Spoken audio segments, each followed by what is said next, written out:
¿Qué tal, chavos? Buenas noches. Vamos a ver la segunda parte del lupus eritematoso sistémico con los siguientes apartados.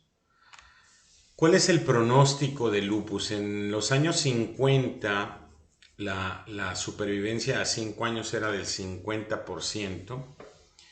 Actualmente es arriba del 90%, dependiendo del país que esté reportando la supervivencia. Y la mortalidad con respecto a la población normal aumenta a 2.98 el riesgo. Está clasificada como una de las 20 causas más comunes de muerte entre mujeres de 5 a 64 años. Y al inicio, la actividad de la enfermedad, sobre todo en órgano mayor, y algunas infecciones son la principal causa, pero insisto mucho, a lo largo del tiempo o a largo plazo es la enfermedad cardiovascular en primer lugar, la insuficiencia renal y también las infecciones condicionadas sobre todo por el tratamiento. ¿Cuáles son los factores asociados a la mortalidad en lupus? Está la enfermedad renal, el ser hipertenso, el ser hombre, el inicio tardío, una elevada y persistente actividad inflamatoria acompañada de compromiso renal y neurológico, eh, los anticuerpos antifosfolípidos presentes, sobre todo cuando están asociados a trombosis, el nivel socioeconómico bajo, poco o nulo ingreso a los sistemas de salud, la raza, ya lo comenté en la charla anterior, probablemente también relacionado con el sistema de salud, pero pareciera que hay un comportamiento más agresivo en afroamericanos y en hispanos. Y el daño acumulado, este que se medía por el SLIC, en cuanto a diabetes, obesidad, necrosis avascular y fracturas asociadas a osteoporosis y la osteoporosis asociada a los glucocorticoides sobre todo. En cuanto al tratamiento, lo dividiremos si es leve, moderado o severo. Para esto tendremos que hacer una exploración clínica y un análisis bioquímico muy agudo, ¿no? Cuando hay fiebre o febrícula, sobre todo, artritis, artralgia, se puede utilizar la hidroxicloroquina. Yo les diría que la hidroxicloroquina se utiliza casi de cajón en todos los pacientes con lupus, los antiinflamatorios no esteroideos, y si es necesario, se puede llegar a dosis pequeñas de prednisona o de Flacort. Y a dosis pequeñas me refiero, recuerden, 5 miligramos de prednisona son 6 miligramos de deflazacort. Estaríamos hablando de 10 de prednisona o 12 de deflazacort. Pero cuando la actividad se va hacia lo moderado, con pleuritis, pericarditis, elevación de los reactantes de fase aguda, a lo anterior podemos aumentar la dosis de prednisona, que puede llegar hasta 20 miligramos al día, y los que ya vimos en artritis reumatoide, que serían el metotrexato o la satioprina, como ahorradores de glucocorticoides. Si esto es severo, si esta actividad es severa o es muy grave, va a haber aumento en los niveles de anti-DNA, disminución, hipocomplementemia C3-C4, y aquí es el riñón, el sistema nervioso, la médula con la anemia hemolítica severa. Aquí es donde debemos utilizar los famosos bolos, que realmente lo correcto es decir dosis masiva de glucocorticoides, que es la metilprednisolona, 1 gramo intravenoso cada 24 horas por 3 días. Este es un esquema que data desde hace muchísimos años y que sigue siendo igual de efectivo. ¿Por qué? Porque la satioprina, el mofetilmicofenolato o ácido micofenólico, la ciclofosfamida, todos los demás sí van a hacer un efecto, pero van a hacer un efecto retardado, no se va a ver un efecto inmediato. Y lo que buscamos con los glucocorticoides intravenosos a dosis muy elevadas, como de 1 gramo al día por 3 días, es precisamente que la actividad de la enfermedad disminuya de manera rápida en tanto los otros medicamentos hacen su trabajo.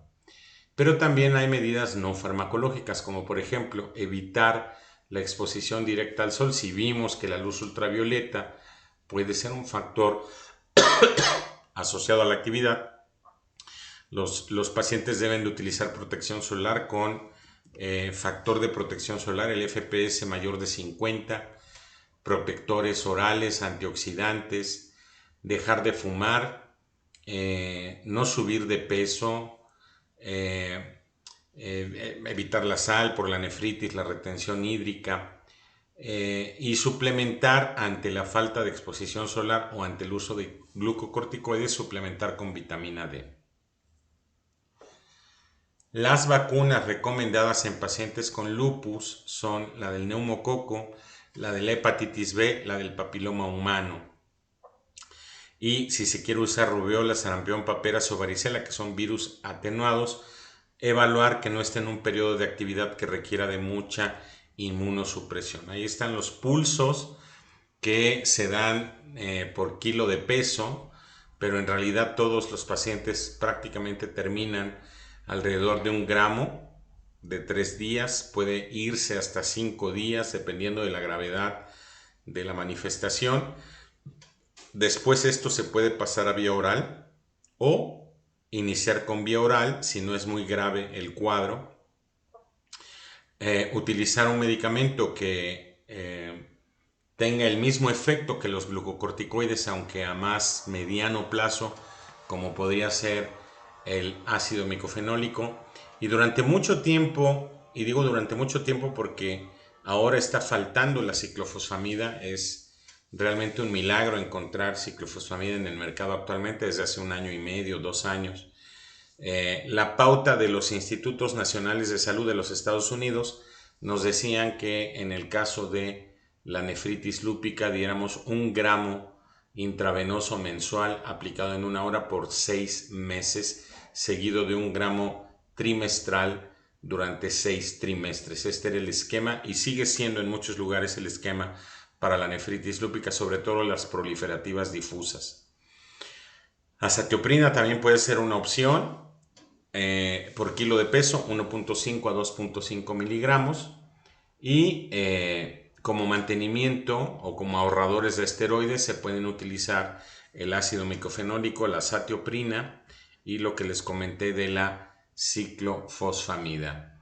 De acuerdo a la severidad de la actividad, a la severidad del brote, este es un esquema en donde están en amarillo las principales manifestaciones clínicas de leves, moderadas y severas. Para esto existe un score que se llama SLEDAI, que ustedes no tienen la obligación de manejar, sí de conocer de su existencia, que es el Systemic Lupus Erythematosus Disease Activity Index, y que toma en cuenta prácticamente todos los órganos que pudieran estar activos y se le da un puntaje, y este puntaje nos va a dar como resultado si es leve, si es moderado de 10 a 14 y si es severo mayor o igual a 15, si es leve de 5 a 9, y estos son los esquemas de esteroides que se dan hasta llegar a los bolos de metilprednisolona. ¿Hay anticuerpos monoclonales en el lupus? Sí los hay. Está el belimumab, que es el único aprobado por la FDA y la ENEA, la Asociación Europea para la Administración de Fármacos, aprobado para lupus. Esta es la dosis, 10 miligramos por kilo IV mensual. Y el rituximab, no lo tenemos a nuestra disposición de manera tan fácil, pero sí tenemos rituximab, que es muy caro, pero que es un anti-CD20 y que actúa directamente sobre la producción de anticuerpos. Se utiliza sobre todo en lupus que han sido refractarios a tratamientos con los medicamentos que vimos previamente. Esto es todo en cuanto a lupus. Vamos a pasar al síndrome antifosfolípido, que también viene en el programa y que, como podrán darse cuenta, va muy de la mano con el lupus eritematoso sistémico. En el síndrome antifosfolípido o al síndrome antifosfolípido lo definimos como un trastorno autoinmune que se caracteriza por la presencia de trombosis, que puede ser arterial y o, pueden ser las dos, venosa, también y o morbilidad del embarazo asociado con la presencia de estos anticuerpos antifosfolípidos. Se incluyen tres pruebas de laboratorio que son el anticoagulante lúpico, que ya veremos un poquito la historia, pero quédense con esto. Ni es anticoagulante ni es lúpico, o sea, no es específico de lupus y tiene un efecto procoagulante, pero la denominación tiene que ver un poquito con su historia. Los anticuerpos anticardiolipina, que pueden ser IgG, IgM, IgA, y los anticuerpos antibeta 2 glicoproteína, que también pueden ser IgG, IgM, IgA. Probablemente se encuentren ustedes en las solicitudes de laboratorio anticuerpos anticardiolipina y anticuerpos antifosfolípido, y algunos laboratorios para ellos es exactamente lo mismo. Para prevenir la detección de anticuerpos transitorios, esto es falsos positivos, esto se debe de corroborar por lo menos en 2 ocasiones con 12 semanas de diferencia. Ahí están los criterios de clasificación. Ha habido varios consensos a lo largo del tiempo. Hay uno por ahí de Osaka, en Japón, que ha tenido a lo largo del tiempo mucho peso por las personas, los médicos expertos que participaron en esto, pero la clínica nos dice que la trombosis ya sea arterial o venosa es un criterio, y los abortos, esto es definido como antes de las 12 semanas, las pérdidas fetales después de las 12 semanas, la prematuridad y la preeclampsia son criterios clínicos, y la presencia de estos anticuerpos, a estas alteraciones de laboratorio, vendrían a ser los criterios bioquímicos o serológicos. El síndrome de antifosfolípido puede tener manifestaciones renales, la microangiopatía trombótica, cutáneas con úlceras. Las úlceras del síndrome antifosfolípido tienden a ser estelares, como en forma de estrella. La necrosis cutánea, livedos reticulares. Hay manifestaciones también cardíacas como infartos en personas jóvenes, alteraciones neurológicas como EBC en paciente joven. Necesita ingresar a un protocolo de síndrome de antifosfolípido. En algunos protocolos la trombosis debió haber sido corroborada no solamente por estudios de imagen, sino también por biopsia, sobre todo en la microangiopatía trombótica. Ahí están algunas otras alteraciones: hipertensión, afectación valvular cardíaca o valvulopatía cardíaca, mitral sobre todo, la cefalea crónica, la epilepsia, la corea y la mielitis transversa. Sin que formen parte de los criterios de clasificación, son manifestaciones que nos hacen sospechar la presencia de anticuerpos antifosfolípido. Y, ojo, el tener anticuerpos antifosfolípido no quiere decir que tenga síndrome antifosfolípido. Y el síndrome antifosfolípido se puede clasificar en síndrome de antifosfolípido primario, cuando no está asociado a ninguna enfermedad del tejido conectivo, como el lupus o la artritis reumatoide, y antifosfolípido secundario, cuando sí lo está. Ahí está otra vez la antibeta 2 glicoproteína, las anticardiolipinas, el anticoagulante lúpico. Ahí está, no es un anticuerpo, sino una medida de la prolongación de algunos de los tiempos de coagulación, que está mediado por la presencia de anticuerpos antifosfolípido. Por lo tanto, estos pacientes tendrán el TTP alargado y no corregirá con las pruebas de plasma, o sea, con la adición de factores de coagulación. El TP no se modifica, pero el TTP sí se modifica. Estas son pruebas que se hacen actualmente, las que vimos en la diapositiva anterior, y estas son pruebas que también se hacen, pero en la fosfatidilcerina, la fosfatidilcerina protrombina, en estudios de investigación.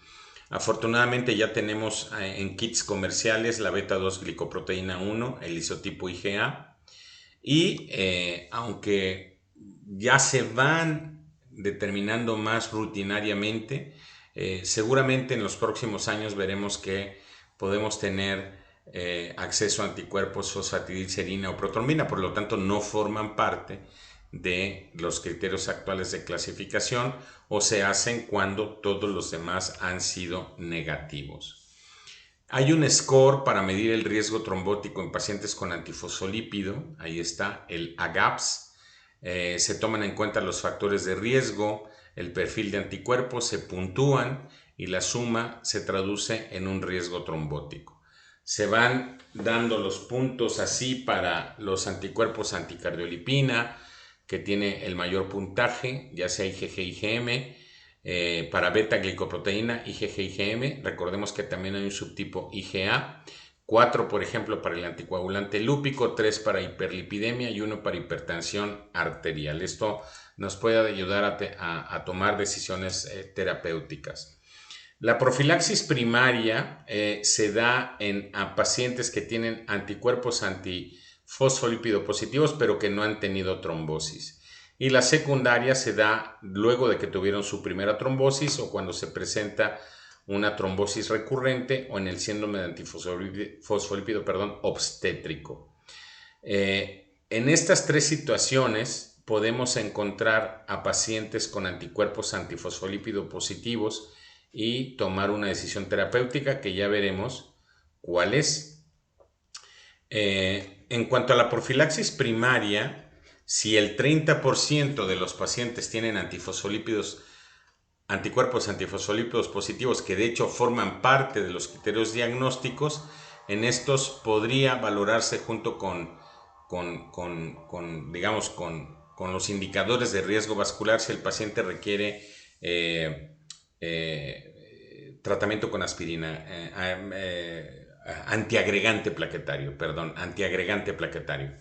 Los pacientes con síndrome antifosfolípido obstétrico necesitan recibir heparina de bajo peso molecular durante gran parte del embarazo y pues todo radica en evaluar el riesgo trombótico, ¿no? El sobrepeso, otros factores, la presencia de insuficiencia vascular de miembros inferiores, sobre todo la venosa. Y el riesgo trombótico en pacientes con lupus y SAF obstétrico se estima en un 2.7%. Debemos de tener en cuenta que podría haber una enfermedad autoinmune sistémica subyacente que no está diagnosticada, o sea, el antifosfolípido como primera manifestación a la que después vendría o en la que después vendría a descubrirse un lupus, por ejemplo. Y es muy importante por eso realizar determinaciones cuantitativas, ¿no? No solamente positivo o negativo, no hacerlos por ELISA, sino determinar bien por métodos en los que se pueda cuantificar cuál es el título de mis anticuerpos y si estos persisten a lo largo del tiempo. Las recomendaciones para esta profilaxis primaria de la que hablamos antes es que si están a títulos bajos, no se dé tratamiento. Si están intermitentemente positivos, tampoco se dé tratamiento. Si los títulos son medios o altos de un solo anticuerpo, sin factores de riesgo cardiovascular, ahí no hay consenso. Yo en lo personal sí inicio por lo menos la antiagregación plaquetaria. Si son títulos medios o altos con factores de riesgo, ahí está la aspirina como antiagregante. El doble o el triple positivo, aspirina, y el control de los factores de riesgo cardiovascular subyacente. En la profilaxis secundaria, cuando ya ocurrió una trombosis venosa, la anticoagulación con acenocumarino o warfarina es de por vida, y en la trombosis provocada existe estas consideraciones: identificar el factor desencadenante, la localización, el estado del trombo, los niveles de dímero D, la insuficiencia venosa y el perfil de antifosfolípido. Si estos factores dan un riesgo bajo, se puede considerar la interrupción de la anticoagulación. O sea que hay pacientes que pudieron haber tenido una trombosis venosa, por ejemplo, de extremidad inferior, bajar sus títulos de anticuerpos y no hacer necesario el anticoagularlos de por vida, porque sepan o ya lo saben que la anticoagulación con acenocumarino o warfarina tiene también complicaciones por la misma anticoagulación. O sea, tu paciente tal vez no muera de una trombosis o no tenga comorbilidades por una trombosis o secuelas, pero se puede morir de una hemorragia. Entonces esto hay que pesarlo. Profilaxis secundaria de trombosis venosa, antagonistas de la vitamina K, llegando a un INR de 2 a 3. En trombosis recurrentes, comprobar que el paciente se esté tomando correctamente los medicamentos, corregir factores desencadenantes y añadir, en caso necesario, dosis bajas, 81-100 miligramos de ácido acetilsalicílico. Los estudios indican que una anticoagulación más adecuada sería el INR entre 3 y 4, esto es 3.5, 3 sería un buen nivel de INR o del tromboquick que le llaman para los pacientes con trombosis recurrente. Si esto se da, o persiste a pesar de una anticoagulación adecuada con antagonistas de vitamina K, se pueden añadir hidroxicloroquina y estatinas. ¿Por qué? Porque las estatinas van en relación al riesgo cardiovascular, aunque ambas, tanto la hidroxicloroquina como las estatinas, se les atribuyen efectos pleiotrópicos, o sea, efectos que no solamente van dirigidos hacia su función principal. Por ejemplo, hidroxicloroquina modula el sistema inmune, sí, pero también tiene efecto anticoagulante, tiene algún efecto sobre la glicemia. Las estatinas tienen efectos sobre el sistema inmune y no solamente sobre la disminución de los lípidos. Si se trata de trombosis arterial, los antagonistas de vitamina K siguen estando indicados, pero se les agrega la dosis baja de ácido acetilsalicílico, comprobar lo mismo que en la trombosis venosa. Y aquí en la trombosis arterial, yo de inicio, esto pueden tomarlo como una recomendación personal, sí agrego la hidroxicloroquina y las estatinas. Por ahora, o por estas fechas o en estos últimos años, están de moda los anticuerpos que inhiben, los fármacos que inhiben al factor 10 de la coagulación, que son el rivaroxaban, el apixaban, el odoxaban, el betrixaban, el darexaban. El de más uso en nuestro país es el rivaroxaban, el Xarelto, pero el dabigatran también, pero estos no han demostrado ser superiores a la anticoagulación con antagonistas de la vitamina K. Puede ser una medida temporal, pero cuando estamos pensando en el largo plazo, no es una buena opción estos anticoagulantes directos, sobre todo en pacientes con alto riesgo de trombosis. Vean, no se recomienda en pacientes con SAF y eventos arteriales. Tal vez en los venosos, si existiera una contraindicación para utilizar a los anticoagulantes como aceno-cumarina o warfarina, podrían ser una opción. Otro apartado es el síndrome antifosfolípido obstétrico. Ahí están las definiciones: 3 o más abortos consecutivos, espontáneos, inexplicables antes de la 10ª semana de gestación, excluyendo anomalías anatómicas o hormonales en la madre o causas cromosómicas, ya sea del padre o de la madre. Otro de las definiciones es una o más muertes inexplicables de un feto en o más allá de la 10ª semana de gestación, con morfología fetal normal, documentada por ultrasonido o por examen directo del feto. Y el otro rubro que entra en esta definición es uno o más nacimientos prematuros con un recién nacido normal en o antes de la semana 34 de gestación, ya por preeclampsia severa o por insuficiencia placentaria severa.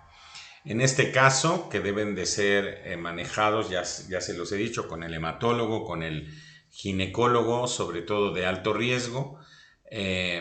Si no hay morbilidad obstétrica ni trombosis, aspirina 100 miligramos, diagonal, aspirina más heparina de bajo peso molecular a dosis profiláctica, con patología obstétrica previa, el mismo esquema, con trombosis venosa previa, el mismo esquema, pero con la heparina a dosis mucho mayor, dosis anticoagulante. Y con trombosis arterial previa, igual, la dosis con anticoagulante. Esto se puede dar durante el embarazo, ¿de acuerdo? En esta evaluación de riesgo-beneficio es más el beneficio que se puede obtener al usar estos medicamentos o esta combinación que el riesgo. Si hay un accidente isquémico durante el embarazo, se pueden utilizar, esto es a nivel cerebral, antagonistas de vitamina K, pero después de la semana 16. Ahí está el algoritmo del tratamiento del síndrome de antifosfolípido obstétrico. Déjenme ver, sí, síndrome antifosfolípido obstétrico. Y el uso de las dosis bajas de aspirina, de los anticoagulantes orales y de la heparina de bajo peso molecular, dependiendo de si encontramos o no eventos trombóticos previos, si encontramos o si definimos a nuestro paciente como portador de síndrome antifosfolípido obstétrico, ¿no? Ahí está la heparina de bajo peso molecular y los anticoagulantes orales en caso de un evento arterial grave. Cuando esto es refractario, se pueden utilizar 10 hasta 20 miligramos de prednisona hasta la semana 14, la hidroxicloroquina preconcepcional o durante el embarazo, ya tampoco es una contraindicación, y pravastatina si el embarazo previo fue con preeclampsia y síntomas de preeclampsia hay en el embarazo actual. Fármacos en investigación, del que más les puedo hablar es del que tenemos actualmente, que es el baricitinib, pero todavía no es si no es refractario esto, no es algo que se considere de un uso habitual. Muy bien, pues con esto terminamos síndrome de antifosfolípido y yo con esto termino esta parte de autoinmunidad que es un poquito pesada, lupus y antifosfolípido, y vamos a continuar con el bloque de enfermedades autoinmunes sistémicas. Muchas gracias.